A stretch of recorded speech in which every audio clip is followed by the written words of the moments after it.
¿Qué tal? Bienvenidos a esta entrevista internacional, hoy para hablar de Argentina, que casi sin querer lo estuvo en medio de la polémica. Primero, a principios de semana, con el caso del plebiscito por la isla Malvinas o Falkland, y después por un papa que resultó seguir siendo argentino. Para esto estamos con el profesor de la Universidad Alberto Hurtado.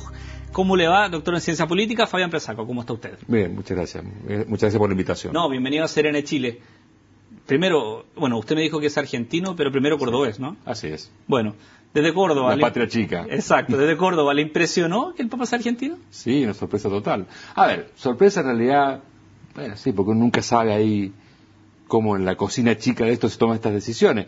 La verdad que el que finalmente fue elegido Papa, ¿no es cierto?, había sido ya un candidato, parece potente, en el cónclave que finalmente eligió a Benedicto XVI, por lo tanto tampoco debe ser tan sorpresivo que en esta segunda vuelta... ¿El gobierno le sorprendió que el Papa sea argentino? Yo creo al gobierno argentino, por Yo creo que sí le sorprendió, y creo que en algún aspecto no le agradó del todo por las disputas que ha tenido, ¿no es cierto?, el gobierno de Cristina Fernández con el cardenal Bergoglio y ahora el Papa Francisco. ¿Cuáles son la naturaleza de estas disputas? Para que la gente en Chile, digamos, entienda. ¿Qué significa? ¿Es un enfrentamiento entre la Iglesia y el Poder Ejecutivo o personalista entre Bergoglio, en este caso, y Cristina Fernández? A ver, destacaría dos elementos de estas disputas. Hay una crítica o una presión crítica de parte del cardenal Bergoglio, el arzobispo de la Ciudad de Buenos Aires, ahora Papa, respecto de un tono confrontacional, digamos, que él considera excesivo por parte del gobierno de Cristina Fernández. A eso le parece a él que hay un estilo de hacer política que no le parece adecuado. Lo otro, en el gobierno argentino hay un manejo de las cifras macroeconómicas, el tema de la inflación, que claramente ha sido cuestionado por la propia oposición argentina y por organismos internacionales, y eso de alguna forma orientado a moderar, a bajarle el perfil a los verdaderos datos del comportamiento socioeconómico, digamos. Eso también de alguna manera al arzobispo de la Ciudad de Buenos Aires, actualmente el Papa, le genera también incomodidad. Y después el gran problema la gran discusión era en torno a la ley de matrimonio homosexual. Valórico, sí, claro. Sí. Usted sabe que antes de pasar al tema valórico, incluso con el mismo Néstor, Néstor lo llamó que la Iglesia era la oposición argentina en ese minuto. ¿Fue tan así que el mayor balance iba por parte de la Iglesia? No sé si fue tan así, no puede ser parte, digamos, de los fuegos artificiales de la política, no creo que sea tan así.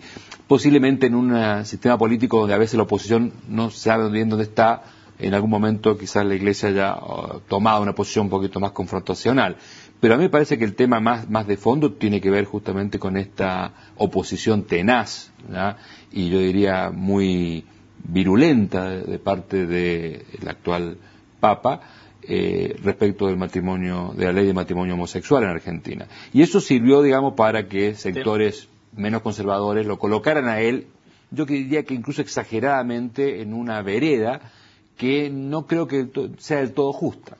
Tema que fue absolutamente bandera de lucha para Cristina Fernández, todo el tema valórico principalmente, uno de los cuales fue el matrimonio homosexual. Exacto, sí. El Papa Francisco se oponía a esto. Yo creo que además con un manejo de ciertas palabras, como que esto era una maniobra del diablo, y entre medio de todo esto, una apelación a recuperar el formato de la familia tradicional, mamá, papá, hijos, con lo cual, digamos, además, no solamente ponía en tela de juicio el derecho de la comunidad gay a poder casarse, sino además también volvía a instalar la figura de una familia que hoy día se ha pluralizado. O sea, hoy día las familias no son ya mamá, papá, niños, son mamás solas, papás solos, mamá con niños de uno. O sea, hay múltiples formas de familia. ¿Usted cree que esto finalmente le va a ser una ayuda, o puede Cristina Fernández, la que vemos ahí atrás en pantalla, puede transformarse en una ayuda para el gobierno argentino más que en una piedra en el zapato? Porque muchos especulaban, mira cuánto se demoró en felicitarlo, mira qué frío fue el saludo, etcétera. ¿Podrá transformarse finalmente en una plataforma, no quiero decir publicitaria, pero una plataforma de campaña o de entablar amistad con el Vaticano? No sé. Yo creo que sería un error que el gobierno de Cristina Fernández entrara en una disputa, digamos, con el Papa Francisco. Me parece que no le conviene por ninguna parte, en ningún aspecto. Pero aparte se notó un pequeño cambio, ¿no? Desde una primera reacción más bien fría, cautelosa, a una segunda expresión, digamos, un poquito más más conceptuosa, comprometiendo, digamos, participar, ¿no es cierto?, en la asunción del Papa Francisco. Entonces yo creo que hay ahí también una lectura política en donde claramente no creo que sea conveniente para el gobierno de Cristina Fernández seguir en esta disputa dialéctica con el nuevo Papa. Y hay un tema pendiente también, esta supuesta participación o colaboración o silencio, como se quiera decir, de el que hoy es Papa con el momento de la dictadura.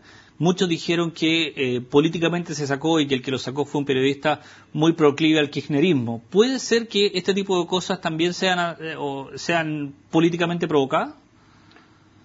No, a ver, el trabajo de Horacio Berbisky, el periodista que tú te refieres, es un trabajo, o sea, es un periodista serio, digamos, renombrado, que aparte ha publicado varios libros respecto de la historia, digamos, de la Iglesia argentina. El Vaticano puntualmente, perdón que interrumpa, dijo que se lo atribuyó a una sola publicación, todo intuían refiriéndose a Página 12 o las publicaciones pro más que el titular de Página 12 de ayer. Dios mío, el del jueves. Que claramente puede ser interpretado de múltiples maneras, pero claramente digamos, podría dar lugar a una interpretación más bien negativa del nombramiento, de la elección del Papa Francisco. Mira, yo creo que en esto la manera en que el gobierno, respecto a lo que tú preguntabas de la vinculación del cardenal, del Papa, con la dictadura o con la violación de derechos humanos, hay ahí yo diría una cierta claridad, yo creo, respecto de que el Papa de alguna forma condensa, o en él se condensan cierto malestar de un sector importante de la sociedad argentina, no necesariamente con él, sino con la Iglesia Católica, durante el periodo de la dictadura. Y ese malestar por silencio, básicamente. Por silencio, por desdén, por indiferencia.